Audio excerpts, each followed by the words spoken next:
and was bringing the cows home from the back pasture by way of Lover's Lane. It was a September evening and all the gaps and clearings in the woods were brimmed up with ruby sunset light. Here and there the lane was splashed with it, but for the most part it was already quite shadowy beneath the maples, and the spaces under the firs were filled with a clear violet dusk like airy wine. The winds were out in their tops, and there is no sweeter music on earth than that which the wind makes in the fir trees at evening. The cows swung placidly down the lane, and Anne followed them dreamily, repeating aloud the battle canto from Marmion, which had also been part of their English course the preceding winter and which Miss Stacy had made them learn off by heart, and exulting in its rushing lines and the clash of spears in its imagery. When she came to the lines, the stubborn spearsmen still made good their dark impenetrable wood. She stopped in ecstasy to shut her eyes that she might the better fancy herself one of that heroic ring. When she opened them again it was to behold Diana coming through the gate that led into the berry field and looking so important that Anne instantly divined there was news to be told. But betray too eager curiosity she would not. "Isn't this evening just like a purple dream, Diana? It makes me so glad to be alive.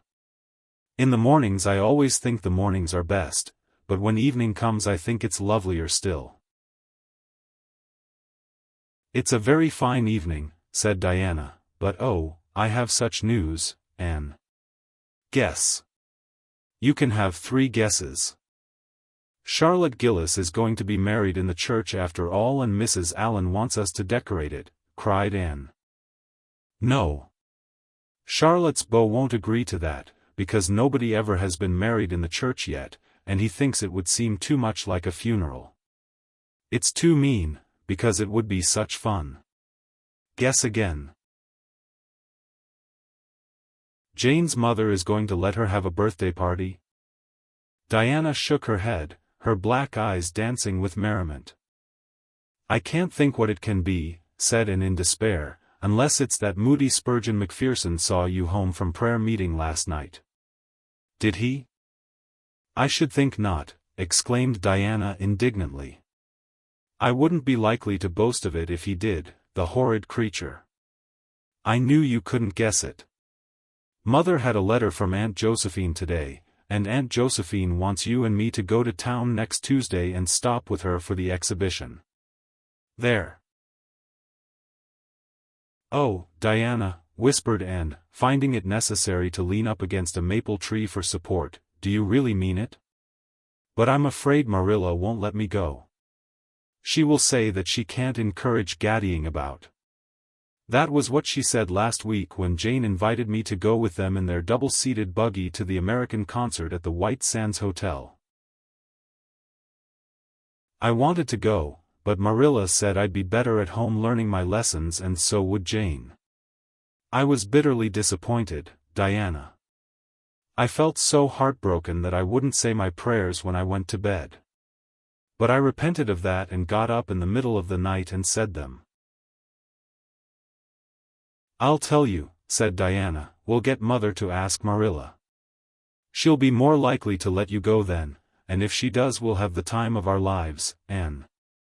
I've never been to an exhibition, and it's so aggravating to hear the other girls talking about their trips. Jane and Ruby have been twice, and they're going this year again. I'm not going to think about it at all until I know whether I can go or not," said Anne resolutely. "If I did and then was disappointed, it would be more than I could bear. But in case I do go, I'm very glad my new coat will be ready by that time. Marilla didn't think I needed a new coat. She said my old one would do very well for another winter and that I ought to be satisfied with having a new dress. The dress is very pretty, Diana, navy blue and made so fashionably. Marilla always makes my dresses fashionably now, because she says she doesn't intend to have Matthew going to Mrs. Lynde to make them. I'm so glad. It is ever so much easier to be good if your clothes are fashionable. At least, it is easier for me. I suppose it doesn't make such a difference to naturally good people. But Matthew said I must have a new coat, so Marilla bought a lovely piece of blue broadcloth, and it's being made by a real dressmaker over at Carmody. It's to be done Saturday night, and I'm trying not to imagine myself walking up the church aisle on Sunday in my new suit and cap, because I'm afraid it isn't right to imagine such things. But it just slips into my mind in spite of me. My cap is so pretty. Matthew bought it for me the day we were over at Carmody. It is one of those little blue velvet ones that are all the rage, with gold cord and tassels. Your new hat is elegant, Diana, and so becoming. When I saw you come into church last Sunday, my heart swelled with pride to think you were my dearest friend. Do you suppose it's wrong for us to think so much about our clothes? Marilla says it is very sinful. But it is such an interesting subject, isn't it? Marilla agreed to let and go to town, and it was arranged that Mr. Barry should take the girls in on the following Tuesday. As Charlottetown was 30 miles away and Mr. Barry wished to go and return the same day, it was necessary to make a very early start. But Anne counted it all joy, and was up before sunrise on Tuesday morning. A glance from her window assured her that the day would be fine, for the eastern sky behind the firs of the haunted wood was all silvery and cloudless. Through the gap in the trees a light was shining in the western gable of Orchard Slope, a token that Diana was also up. And was dressed by the time Matthew had the fire on and had the breakfast ready when Marilla came down, but for her own part was much too excited to eat. After breakfast the jaunty new cap and jacket were donned, and Anne hastened over the brook and up through the firs to Orchard Slope. Mr. Barry and Diana were waiting for her, and they were soon on the road. It was a long drive, but Anne and Diana enjoyed every minute of it. It was delightful to rattle along over the moist roads in the early red sunlight that was creeping across the shorn harvest fields. The air was fresh and crisp, and little smoke-blue mists curled through the valleys and floated off from the hills. Sometimes the road went through woods where maples were beginning to hang out scarlet banners, sometimes it crossed rivers on bridges that made Anne's flesh cringe with the old, half-delightful fear, sometimes it wound along a harbor shore and passed by a little cluster of weather-gray fishing huts. Again it mounted to hills whence a far sweep of curving upland or misty blue sky could be seen, but wherever it went there was much of interest to discuss. It was almost noon when they reached town and found their way to Beechwood. It was quite a fine old mansion, set back from the street in a seclusion of green elms and branching beeches. Miss Barry met them at the door with a twinkle in her sharp black eyes. "So you've come to see me at last, you Anne girl," she said. "Mercy, child, how you have grown. You're taller than I am, I declare. And you're ever so much better looking than you used to be, too. But I dare say you know that without being told." "Indeed I didn't," said Anne radiantly. "I know I'm not so freckled as I used to be, so I've much to be thankful for, but I really hadn't dared to hope there was any other improvement." "I'm so glad you think there is, Miss Barry." Miss Barry's house was furnished with great magnificence, as Anne told Marilla afterward. The two little country girls were rather abashed by the splendor of the parlor where Miss Barry left them when she went to see about dinner. "Isn't it just like a palace?" whispered Diana. "I never was in Aunt Josephine's house before, and I'd no idea it was so grand. I just wish Julia Bell could see this. She puts on such airs about her mother's parlor. Velvet carpet, sighed and luxuriously, and silk curtains. I've dreamed of such things, Diana. But do you know I don't believe I feel very comfortable with them after all. There are so many things in this room and all so splendid that there is no scope for imagination. That is one consolation when you are poor. There are so many more things you can imagine about. Their sojourn in town was something that and Diana dated from for years. From first to last it was crowded with delights. On Wednesday Miss Barry took them to the exhibition grounds and kept them there all day. It was splendid, and related to Marilla later on. I never imagined anything so interesting. I don't really know which department was the most interesting. I think I liked the horses and the flowers and the fancy work best. Josie Pye took first prize for knitted lace. I was real glad she did. And I was glad that I felt glad, for it shows I'm improving, don't you think, Marilla, when I can rejoice in Josie's success? Mr. Harmon Andrews took second prize for Gravenstein apples and Mr. Bell took first prize for a pig. Diana said she thought it was ridiculous for a Sunday school superintendent to take a prize in pigs, but I don't see why. Do you? She said she would always think of it after this when he was praying so solemnly. Clara Louise McPherson took a prize for painting, and Mrs. Lynde got first prize for homemade butter and cheese. So Avonlea was pretty well represented, wasn't it? Mrs. Lynde was there that day, and I never knew how much I really liked her until I saw her familiar face among all those strangers.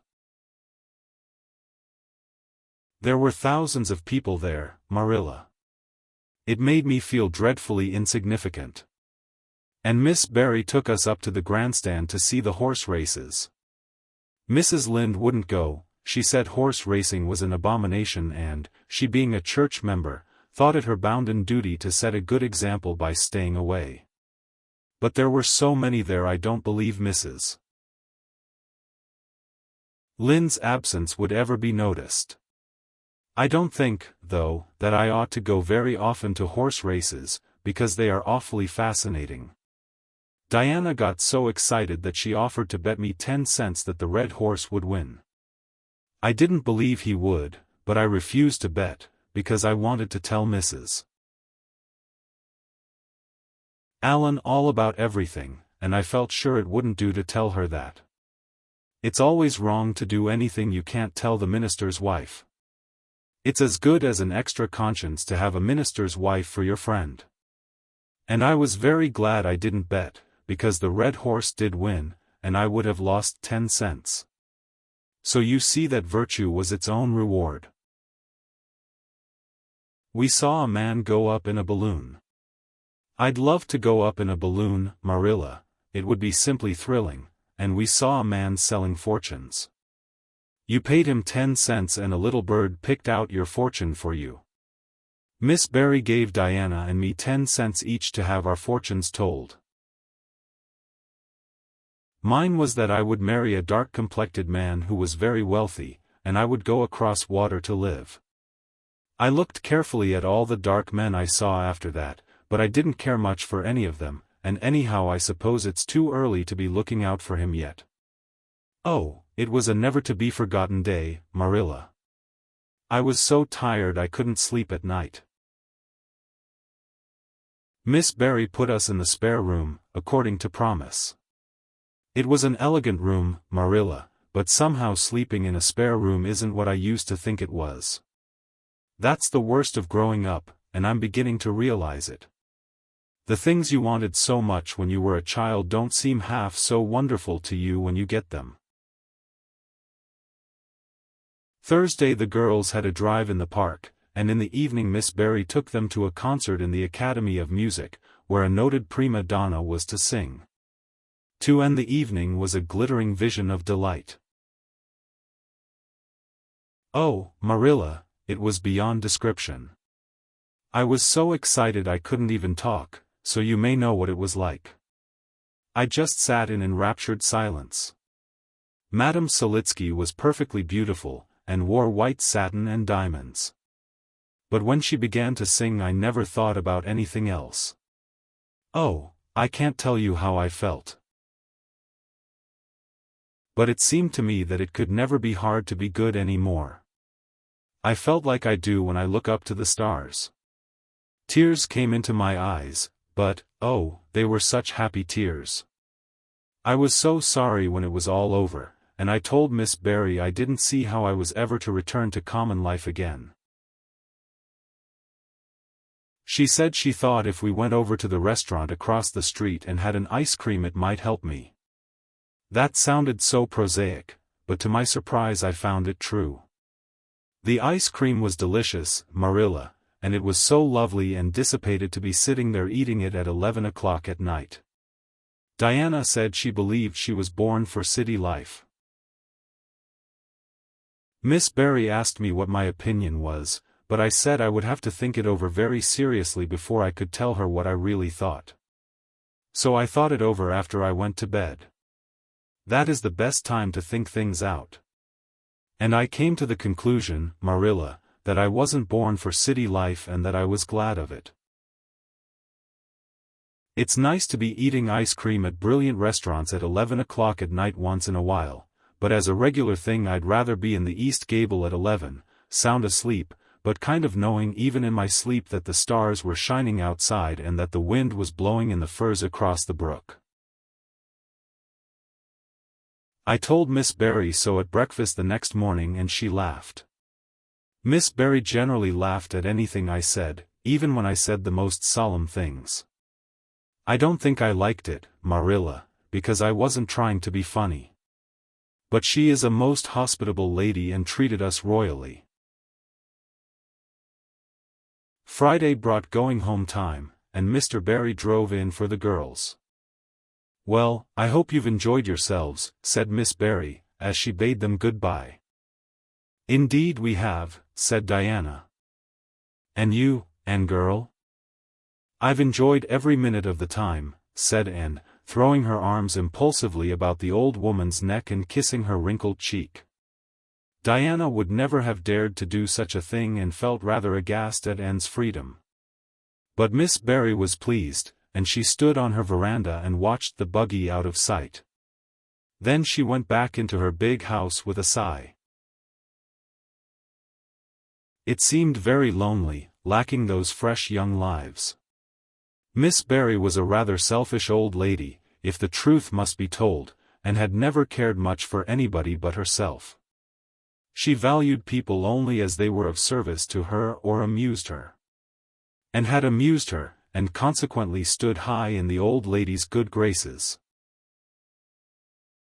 But Miss Barry found herself thinking less about Anne's quaint speeches than of her fresh enthusiasms, her transparent emotions, her little winning ways, and the sweetness of her eyes and lips. "I thought Marilla Cuthbert was an old fool when I heard she'd adopted a girl out of an orphan asylum," she said to herself, "but I guess she didn't make much of a mistake after all. If I'd a child like Anne in the house all the time I'd be a better and happier woman." And Diana found the drive home as pleasant as the drive in pleasanter, indeed, since there was the delightful consciousness of home waiting at the end of it. It was sunset when they passed through White Sands and turned into the shore road. Beyond, the Avonlea hills came out darkly against the saffron sky. Behind them the moon was rising out of the sea that grew all radiant and transfigured in her light. Every little cove along the curving road was a marvel of dancing ripples. The waves broke with a soft swish on the rocks below them, and the tang of the sea was in the strong, fresh air. "Oh, but it's good to be alive and to be going home," breathed Anne. When she crossed the log bridge over the brook the kitchen light of Green Gables winked her a friendly welcome back, and through the open door shone the hearth fire, sending out its warm red glow athwart the chilly autumn night. Anne ran blithely up the hill and into the kitchen, where a hot supper was waiting on the table. "So you've got back," said Marilla, folding up her knitting. "Yes, and oh, it's so good to be back," said Anne joyously. "I could kiss everything, even to the clock. Marilla, a broiled chicken. You don't mean to say you cooked that for me?" "Yes, I did," said Marilla. "I thought you'd be hungry after such a drive and need something real appetizing." Hurry and take off your things, and we'll have supper as soon as Matthew comes in. I'm glad you've got back, I must say. It's been fearful lonesome here without you, and I never put in 4 longer days. After supper and sat before the fire between Matthew and Marilla, and gave them a full account of her visit. I've had a splendid time, she concluded happily, and I feel that it marks an epoch in my life. But the best of it all was the coming home.